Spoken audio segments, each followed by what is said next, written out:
So pagbagsak natin dito, baba natin dito, kung makikita nyo sa taas yan, paglusong mo dito, actually dapat dito mayroon pang tunnel yan dito, kasi dito mag-umpisa yung yung entrance doon sa kabila ng bundok na to. Ngayon as sinukat natin dito sa may butas na to, dito tayo tumurok, dyan tayo tumurok, dyan tayo nagbaba, dahil ayaw natin doon mag-umpisa sa baba kasi malayo. Ngayon nung tinamaan natin dito sa kalagitnaan, ito na, sakto nag-cross na. Kung yun yung makikita mga kasamang hunters, yan yung tunnel natin mga ilawan mo, medyo ilawan natin mga kasama. Yan yung binabaybay nating tunnel papasok doon.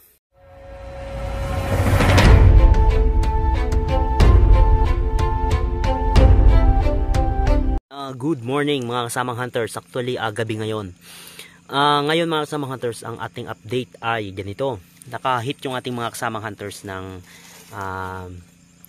mga markings na mga butas na ganyan, no. Mga parang washer, pero di ko sure kung ano yung purpose niyan. Kung makikita nyo po mga kasamang hunters, ito, ayan, mapakita natin sa ilaw. Ngayon mga kasamang hunters, parang mga pakot. Ayan, kitang-kita nyo po mga kasamang. Nakuha natin to, madami to.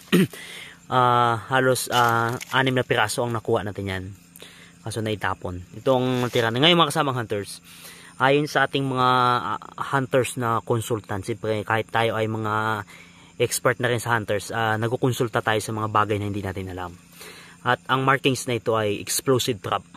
Kaya ngayon mga kasamang hunters, papakita ko sa inyo. Ang gagawin natin ngayong gabi, yan, ilawan mo. Yung ating operation ay tinigil muna. Kumuha tayo ng gamit, detector. May detector tayo dyan. Bababain natin ngayon. I-detect natin baka kung sa tunnel na yung hinuhukay natin, ayun no, yung silalim na yan, baka may mga explosive bomb o mga bomba o pa explosive na sumasabog. Kung bakal yan madidetect, pero pag explosive na poison, mga nakalagay sa bote, hindi natin madidetect. At least kung ganyang may dala tayong detector, yan, pakita mo ito, may detector tayong dala mga kasamang hunters, bababain natin bago tayo mag-proceed, baka kung may bomba.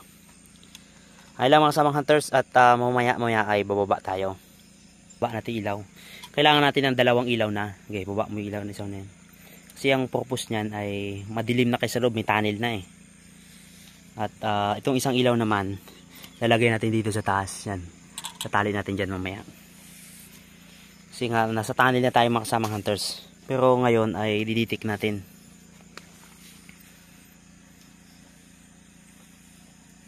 Ayan. Kasi nga, kailangan natin ng ayan, mga ilaw natin ay solar yan. Kailangan na natin ng madaming ilaw.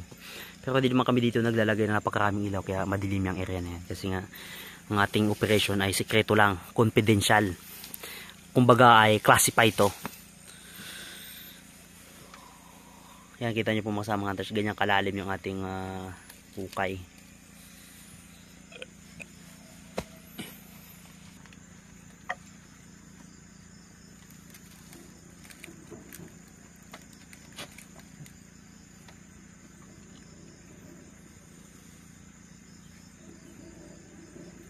Gihatak. Hops. Tatali mo lang. Tatali mo lang. Ayan, kita nyo po mga kasamang hunters, yung bababa natin yung nauna ko dito silalim eh. Dahil kailangan ay ito yung ating site. Sa tali nyo lang maigpit. Naiwan yung detector sa ilalim, sa taas mga kasamang hunters. At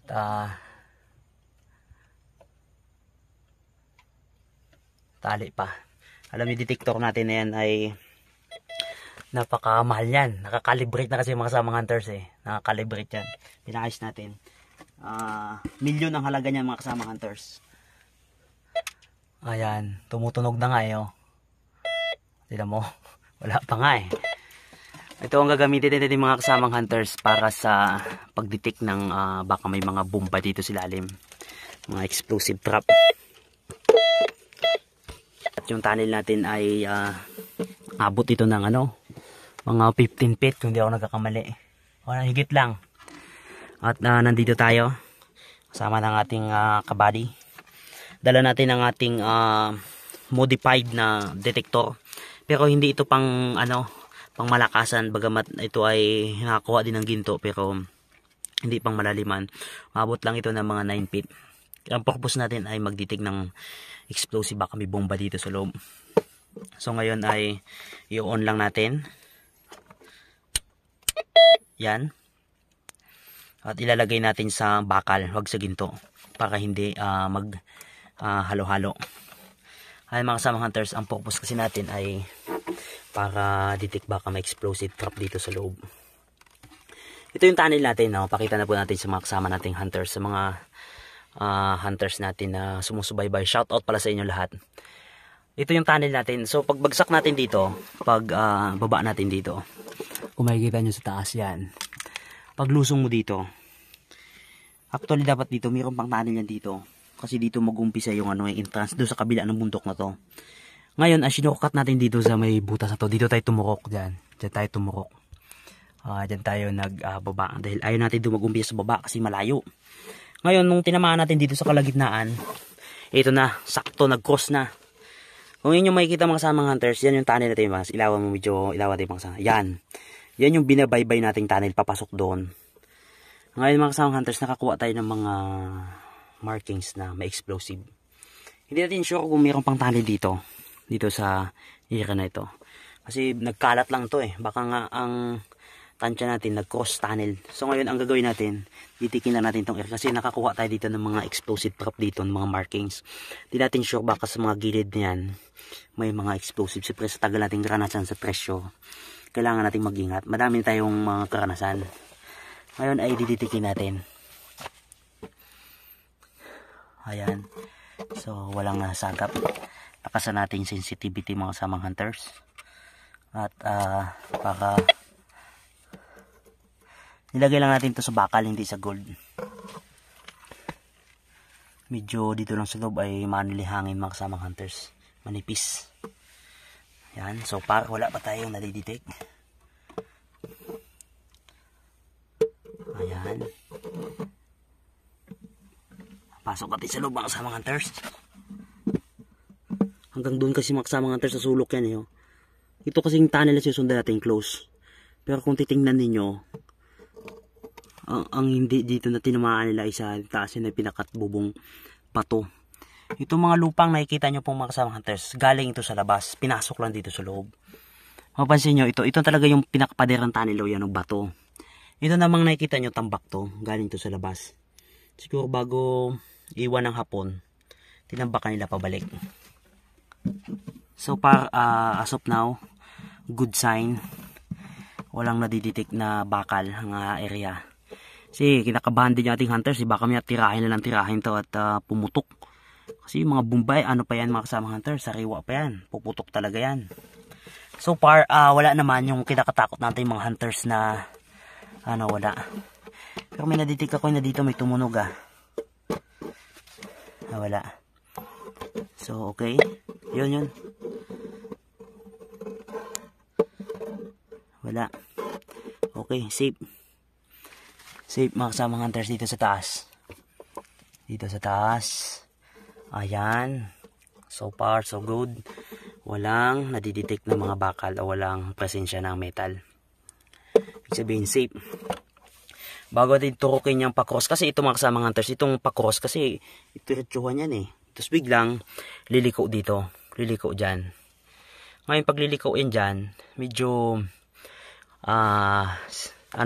yung delikado. Kaya nagdetect tayo, kaya mahirap na. Siyempre pinipredict natin lagi yung mga ganyan kasi di natin mapredict yung disgrasya. Ayan, dito. Ayan. So wala. So safe yung area. Walang explosive, walang tumunog, walang nasagap. Kasi kung mayroon yan, tutunog do kasi 9 feet ang sakop nito Okay, safe mga kasamang hunters. Ayun lang, itong lupa ilalabas natin lahat. Lalabas natin. Ngayon, yan ang ating gagawin mga kasamang hunters. Ayun lang, at may doon ako sa taas. Yan, itali siguro to. Pati ito. Yan, sabay na yan. Sino hatak sa taas?